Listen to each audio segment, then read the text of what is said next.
Assalamualaikum warahmatullahi wabarakatuh. On this occasion, we will present material about research. But before starting the presentation, I will introduce my group member first. That is Berliansl with the official number A1M220039, Nurul Fathia with student ID number A1M220017, Dita Aprilia with the official number A1M220093, and Hanisa with the official number A1M220101.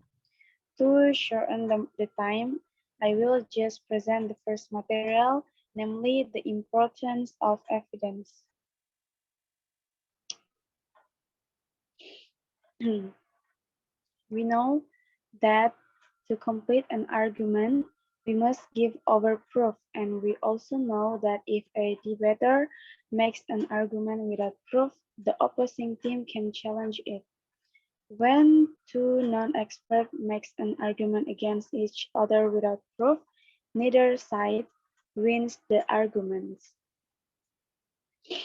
The argument is considered moot, which means it is still uncertain who will win the argument. To prove an argument, you need facts and information that support it. The only way to get this fact is through research. In some debates, you have a little formal preparation time, and you must constantly be alert from information you think might be useful. By watching the world news regularly, reading newspapers, and researching especially important topic, you will build up a wealth of knowledge to use at your debate, so you can win the competition.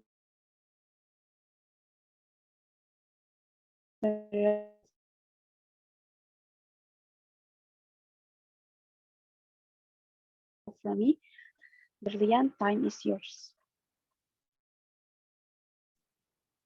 Okay, thank you, moderator. Here I want to explain about researching. Okay, by researching, we will learn where to find good sources of information and how to evaluate evidence. Then we will be able to defend our research and take that of others. Most significantly, we will learn the importance of using our research honestly. Okay, next slide. Okay, when researching, we should focus on both sides of an issue. Maybe we could be assigned either side of an argument, and if we collect evidence or information just to support only the side that we agree with, we will be at a loss, and if we must agree the other side. Remember too that debate is not about defending our personal viewpoint, but about defending the position assigned and convincing the judges and audience that we actually support it. So, in brief,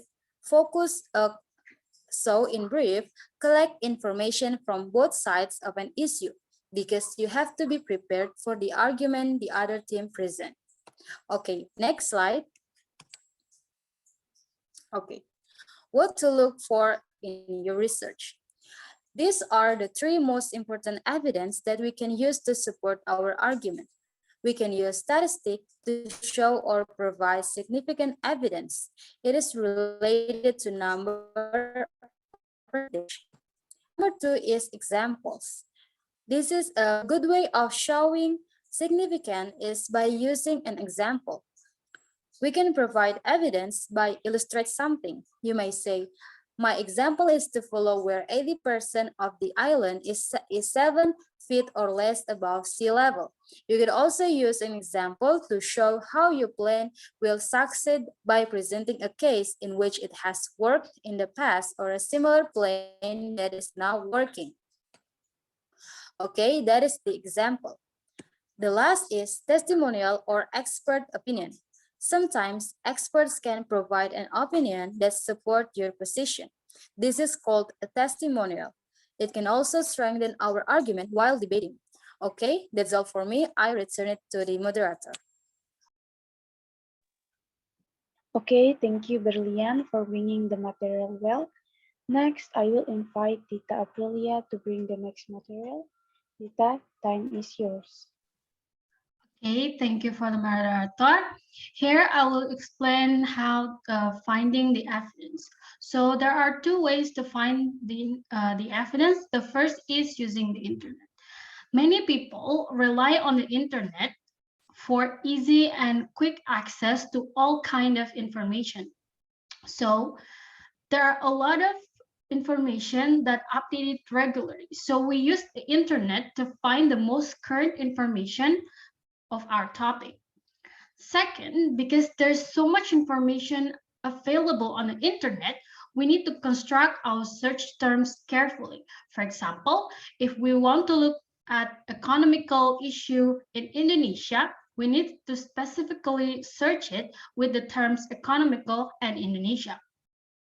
The third is evaluate the information. The function to evaluate information on the internet lies on the fact that there are many unreliable resources, that these many sites do not go through the extensive editorial, so they are not specifically handled by professional people. So to evaluate a site, we need to ask ourselves the following question. The first is, who are the authors of the site? This means that we need to know who writes the site. And the second is, what are their qualifications? Are they a journalist, a professor, a businessman, and so on? The third is, might they have a bias? Is the site is associated with groups that advocate a specific position? So this means that some of the site can also have their stance, for example, in the political parties and so on. The fourth is, what date was the information put on the web? And that means is, when was it last updated? So to know the crucial information about when the site was last updated, because its relevancy to the current situation. It means that you can use the current information for the current situation only. The next is the library. So we all know that many people often don't go and use library. However, we can use the library for background and historical, and as well as depth analysis of our topic.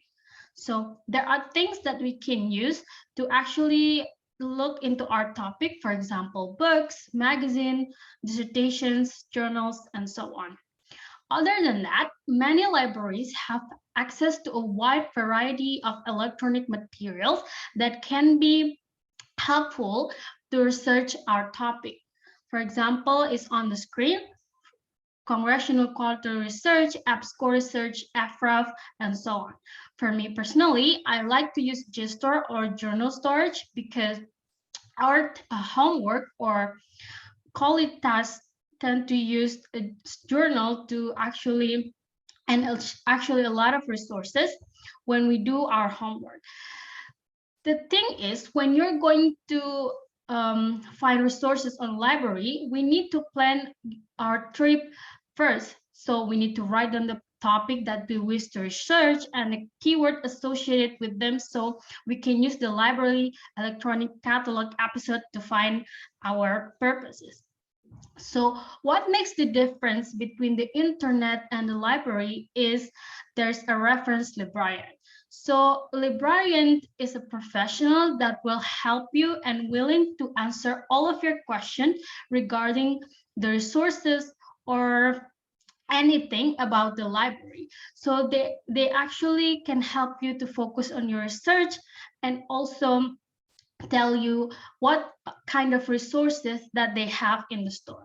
I think that's all from me. I give it back to the moderator.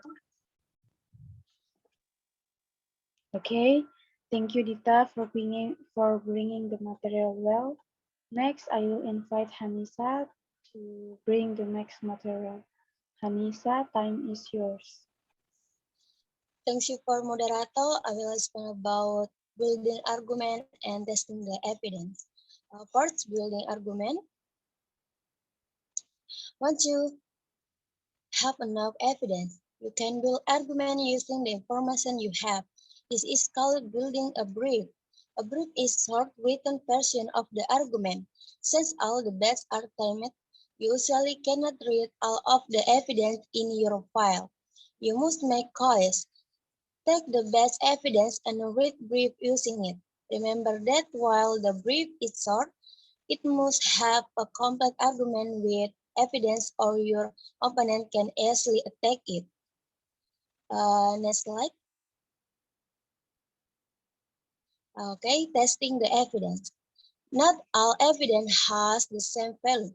The valuable evidence must be reason, relevant, and reliable.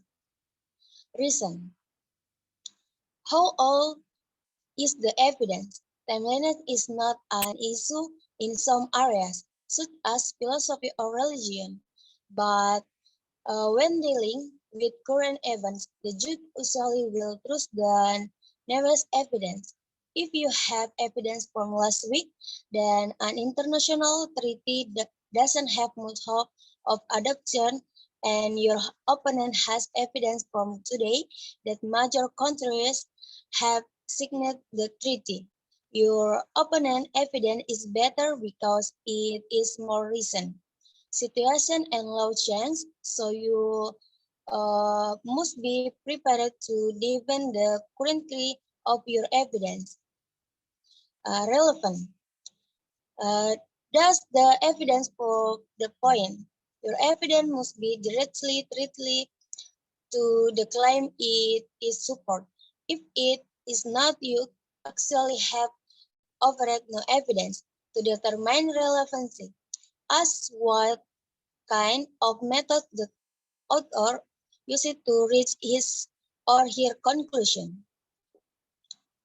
Reliable. Are the source trustworthy? It is the source qualified. You want to quote an expert on the topic, someone with advanced training, who has conducted research, or who has experience in file. When evaluating the reliability of a source, ask yourself the following question. Is the source in position to know the truth? Was the source a witness to the event? Does the source have a bias? Be sure the source is objective. He or she should be unbiased or and report what actually happened without allowing emotion or imagination to intrude. Once again, you should be able to defend to the people of methods your source uses. Uh, Thank you. I giving back to the moderator.